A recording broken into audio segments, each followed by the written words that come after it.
Hi, everybody. Welcome again to our KML Foundation Table Talk vlog. I'm Paul Stamiska, your estate plan counselor, and I'm excited to bring another episode to you this month. The title of today's episode is Investing for the Ages. What does that mean? Well, we're here to tell you.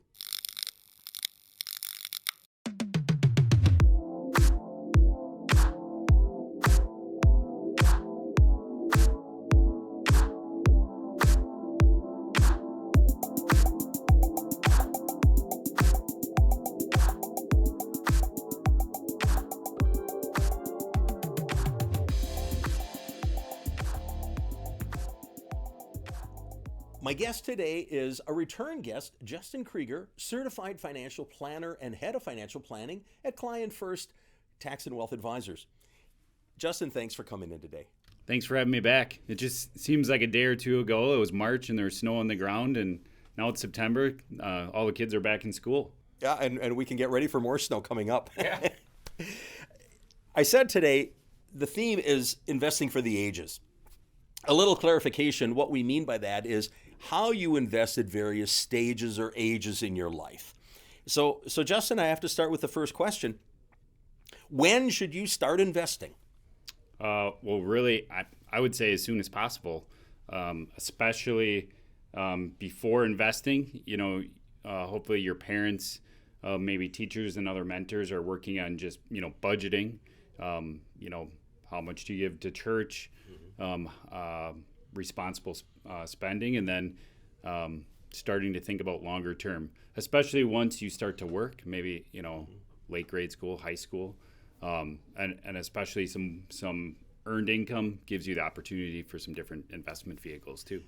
I think you make a good point there. Just teaching the kids early on about how to use the money that they have. It could be a Christmas gift from grandma, or it could be a little money they earn babysitting, or maybe their first job. And to be able to get some money for supporting their church, but also putting some money aside for savings. Because, boy, I got a feeling the length of time that they have for that money to grow is pretty impressive.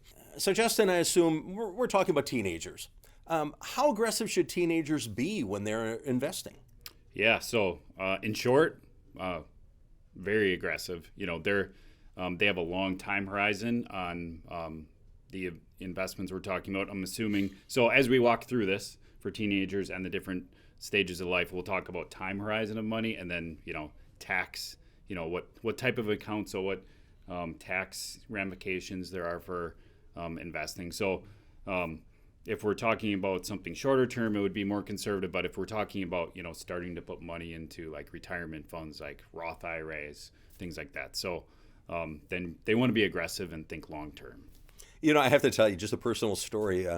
When I was a teenager and worked my first job, and my dad was big in investing, and so he encouraged me. And so I can still remember I bought a stock for $200. Oh man, I was a big time investor. And within a couple of years, that grew to $300. And I thought, wow, this is slick. This is easy. You make money so easily. Of course, that didn't happen with every investment I ever had. But the idea of starting early really had some value. So, okay, now we're past the teen years. Maybe you're now out of college, your 20s, 30s. You've got a full-time job. What do you recommend for investing with those people? Yeah, so still a long time horizon for assuming we're talking about retirement accounts. And then thinking about taxes, when you're a teenager, young adult, you're probably going to be in a low tax bracket. So you want to do some consideration on what type of an account. So a Roth IRA is probably a great option. You put after-tax money in, it grows tax-free, and then it's available tax-free later on. You can also access your basis without any tax consequences. So there is some shorter-term liquidity if you need it. Just long-term investment strategy for that. Now, I'm going to challenge you, Justin. I think probably a lot of 20s, 30s are listening to this and going, I don't have money to put into investments. I bought a house. I'm paying on my car loans. I still have college loans to pay. We're talking about maybe having a child. How in the world can I find money to invest? Any options there? Any ideas? So before you think about investing, you really have to think hard about, budgeting to make sure you're not overextending yourself. So you want to make sure you're at least at minimum, if you have an employer that gives a match, you want to make sure you're putting in the minimum to get the match. A lot of times that's 6% and they're giving you 3 or 4 or something like that. So you want to make sure you're getting that. And then you really want to be frugal and make sure you're not spending too much on your housing and your vehicle. So it might be more convenient to buy a new vehicle or something, but maybe run a used one for a while and take what you would have spent on something like that and put it in a Roth IRA or something else. So it really starts with budgeting and being a good steward. Good advice. So now let's get into the 40s and 50s. A lot of times these are people that are pretty well established. They're making some good money. Maybe they're, even some of their highest income years at this point. What do you recommend for their investment strategies? So they're going to continue to, a lot of them could be entering their peak earnings years at their jobs. So their tax brackets may be a little bit different than what they were in 20s, 30s, 40s, early 40s. So maybe they're going to consider from a tax perspective, maybe putting more money in a traditional pre-tax account versus Roth, or splitting it depending on where they're ending up.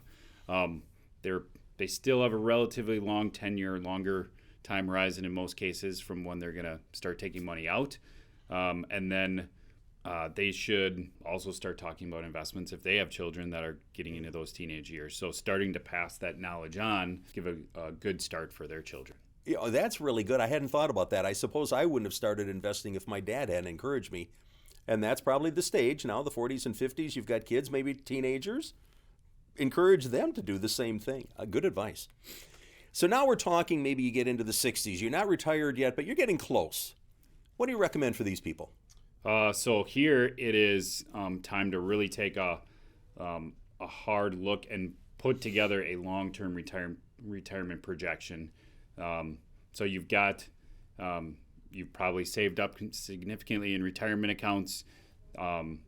If you're going to most likely have Social Security. Very few people have pensions, but you want to start looking out over what you're going to need to support your lifestyle. So again, you're kind of looking hard at your lifestyle and what you need to, for a budget and a spending plan, and then consider what accounts are going to be used when. So you may have some accounts that you're going to use right away when you first retire, and then other ones that you might not tap further down the road. So again, you're always taking into consideration the time horizon of when you're using that money, and that's going to be related to how aggressive or conservative it's going to be invested in, and then what's the tax consequences, which account should I take out of. So you've got tax-free accounts like Roth, pre-tax traditional accounts, and then taxable brokerage accounts, bank accounts, things like that. So people in their 60s, you're talking about retirement planning and so forth, and I imagine you as a financial planner would help them with that, but is this the first time you come into their investment lives? Well, that all depends on the individual. So we see there's some people that are really good planners. They're 25 and they're coming in and they're like, I want to be on track to retire at 55, and they're planning early. Some people come in and, I want to retire in 3 months. Can I do it? That's a little bit on the late side. You definitely, within 5 years of retirement, you should be taking some thoughtful look at it. And then there's just many people out there that are very frugal. They live within their means. They've saved a long time. They just need confirmation that, hey, they're going to be okay. So now I'm just going to call this the final stage, the retirement years. And of course, those could be, a matter of years or decades. When they're in their retirement years, is it time to just sit back and say, I'm just going to collect now on everything that I've done throughout my working years? Or is there time to still do some investing? Depending on what the money's for. So many people in retirement, they feel moved to maybe set things up for grandchildren, things like that. I would just encourage them to make sure that their plan is sustainable first, before they decide to set up college funds or start divesting money to kids and grandkids. Make sure that your plan is solid. Then if you've been blessed and I have more here than I'm going to use, then start thinking about those other things or other gifts, accounts to other people. And that's interesting, Justin. From my personal perspective, I've seen a change in the generations. My parents and their peers, I think, had this attitude of they wanted to leave an inheritance for their children. They would sacrifice so that their kids could get an inheritance. I'm not sure that's necessarily the case now with this next generation. But I think there is a component that people should keep in mind. And I agree with you. Take care of your own personal needs. You don't want to give so much away that maybe now you have to rely on other people to take care of your financial needs while you're still alive. But I think people do have a concern about, am I going to leave an inheritance? And if so, are there certain assets that are good to leave for charity versus family, or is it all basically the same? Yeah, good question. So I've had the same observation you've had with the generation. So you have the great generation, or the greatest generation, coming out of the Depression and some of the world wars, and then there's the silent generation. So those generations really, they really wanted to save everything and pass everything on because they didn't have much and they accumulated over time. And then it's interesting, the baby boomers, when I meet with them, they'll normally tell me that, hey, I help my kids through college, help them get cars, get married, all this stuff. Hey, we're fine spending it all. But in actuality, when you do the plan and then they retire, what it means is they'll spend the interest. They still like to hang on to some principal for some security. So, but definitely as you look forward, and what you want to donate is, again, you want to look at what makes sense to donate. So we give for the right reasons to charities, but from a tax perspective, you're going to want to look at different strategies. So normally giving pre-tax, like IRAs and things like that, to churches or charities, that's a great situation because you can list them as beneficiary. You haven't paid taxes on that money. They don't have to pay taxes on it. So that's better than giving that money to kids that are going to have to pay taxes on it. So really looking at who's going to pay taxes when. Right. And we do get gifts of IRA accounts that we've been named as beneficiary. And I'm quite honestly very happy for those gifts. I suppose it might sound selfish to say we got money from a donor. But I look at it rather that you probably did your family a favor by not giving them a taxable asset. Give them other things that maybe don't have the tax consequence. Give the taxable stuff to charity. They often say God doesn't pay taxes.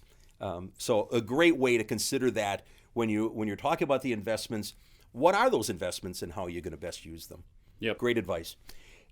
Justin, is there anything else you want to add? I guess, on our setting up the estate and donating, just make sure that if you meet with an attorney and put together a will or a trust, make sure that you're sharing that with your financial planner and they're talking and coordinating things. So we're always a proponent of reaching whatever your goals are, whether you want to give 10 or 20% to your church, leave the rest to the kids. We want your wishes to be carried out, but you want it to happen in the simplest manner, the least amount of paperwork, because no one likes doing paperwork. So make sure that those people that are working for you are communicating and everything's coordinated, because we've seen situations where they haven't, and people thought one thing was happening in their will or trust, and that's not the way it was written. So just making sure, and open it up. It's not the funnest thing to do. It's not like watching a Packer game. Or a Brewers game, but if something changes in your life, or at once every 5 years, just go through it with your planners and your professionals. Great advice, Justin. We see so often where people are maybe afraid of attorneys, maybe don't feel they have enough money to make it worth meeting with a financial planner, and I look at it both. These are professionals that can really help you in the long run. And thanks for your work and the service you provide. I think it really is valuable for people, and I really encourage you take advantage. And Justin, of course, is one example. There are financial planners that are available to help you, but certainly seek one out. It's going to be a great help for you in the long run, and especially for the young people. As we talked about at the beginning of this vlog, starting young can really have great advantages, so take advantage of that. We call this investing for the ages. What a great opportunity for people of all ages to be able to invest. And not just for your life and for your retirement, but maybe how you can better support charity, how you can better support your kids and grandkids going forward. So truly, this is important, but I do believe there's great value in meeting with a financial planner. Again, today we aren't giving you advice, we're giving you information and encouragement.